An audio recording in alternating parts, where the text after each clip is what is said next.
in some areas has improved a little bit, but you will have to go a long way to beat Alice Morrison. She's just trekked almost 1,000 miles across the Sahara Desert. Before we speak to her, let's take a look at some of her trip. The big lesson is to try and learn acceptance and patience. Neither of those things come very naturally to my character, but I find it's good that I'm learning that now, just seeing what comes in the next hour or the next day or even the next week. I don't know how that day's going to turn out. I don't know how that week's going to turn out. And there's always something. There's always a present from God, a present from the universe. I've seen 2 desert foxes, 2 fennecs, seen 2 owls, and we found hyena tracks. So there's always things to look at and to discover, and there is the sheer adventure of it. The sheer adventure of it. Alice Morrison is here. Thank you very much indeed for coming in. This is part of a trilogy for you, isn't it, walking across Morocco? This was part 2. Just explain what you're doing and why you're doing it. So I believe that exploring is really, really important in the world that we live in, and that seeing something with your own eyes and discovering the joys of nature is a wonderful thing to do. So I've walked now 2/3 of Morocco. I've walked the Dra River, I've walked the Sahara Desert to the Mauritanian border, and my last bit is the Atlas Mountains. My goodness, and that happens later this year. It does. So specifically talking about the Sahara, I mean, I guess the 3 legs are very different in terms of the places that you're walking, but Sahara Desert must have been pretty tough. Well, I think the best thing you can have as an adventurer is a very short memory and a lot of optimism. Because before I set off, I was like, this isn't going to be that hard. I can do adventures. I can walk a half marathon a day, no problem. And then, of course, I started and it was so tough. We had sandstorms, we had quicksand, we walked through landmines. It was hot, it was freezing at night. And the worst thing was lack of water. We were constantly in water stress. Okay. So we were constantly worried about finding enough water for us, for our camels. We had 6 camels, and I walked with 3 guides. So we were constantly, in the back of your mind, it was always, will we have enough water? And that was very difficult. So dangerous. There were dangers involved in this expedition.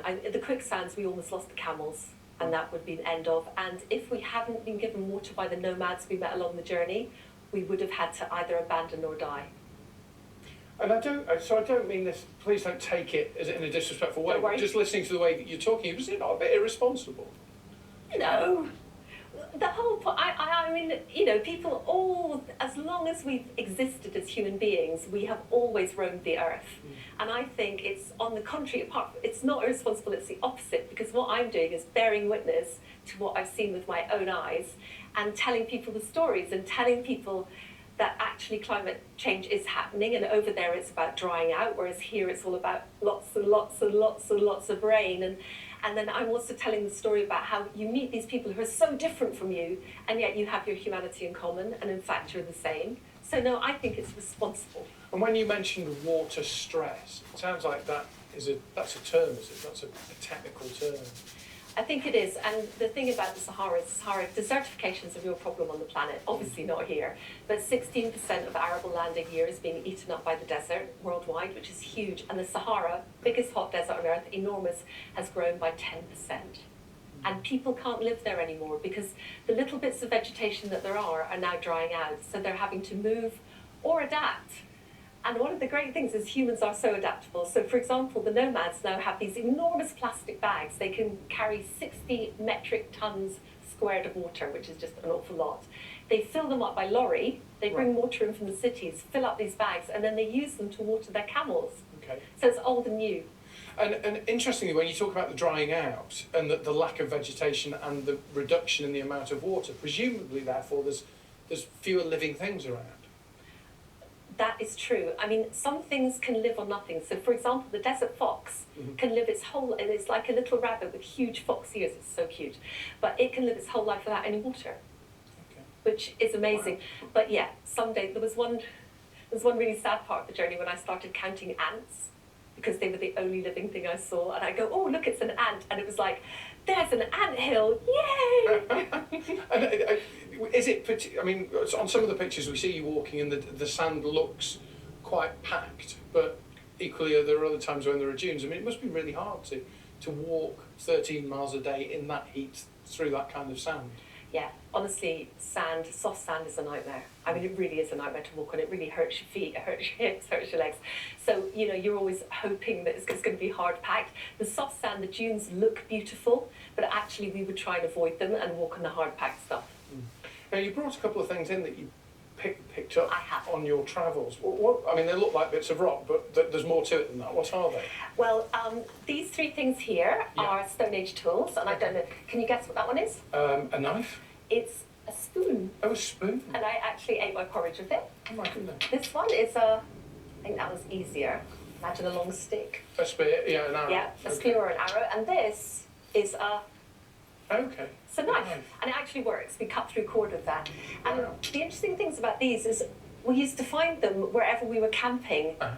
and what it means is these are thousands of years old, is that people have been using the same campsites for thousands of years, and that gives you such a sense of history. And actually, when you look at them, they look like bits of stone, but they're not actually, are they? Because you can see where they've been worked in order to get the shape. And then these are fossils, I guess. These are lovely fossils, yeah. And again, these are right in the middle of the sand desert, and you can see quite clearly that Fish. they're, the Yeah. little snails, fish, and those are two little Shells. tiny seashells which are solidified into rock. So again, just seeing with your own eyes this evidence that once this was a sea, it was underwater, it just gives you such a thrill. Yeah, absolutely. And when's the final stage? The Atlas Mountains? The Atlas Mountains with my camels, and camels have got short front legs. They find going downhill difficult, so that's going to be quite a challenge for us. And that's later in the summer. That is in the summer. And just very quickly, you have a podcast. People can follow your adventures. Where can they find that? They can, first of all, I'd just like to plug my book, which is Adventures in Morocco, Okay. out now. And my podcast is Alice in Wonderland with an A. Ah. And I did podcast from the Sahara, and you'll hear that Saharan wind whistling. Absolutely. Alice, thank you very much. It's lovely to meet you. Good luck with the final part of the trilogy. Alice Morrison there, explorer back from Morocco.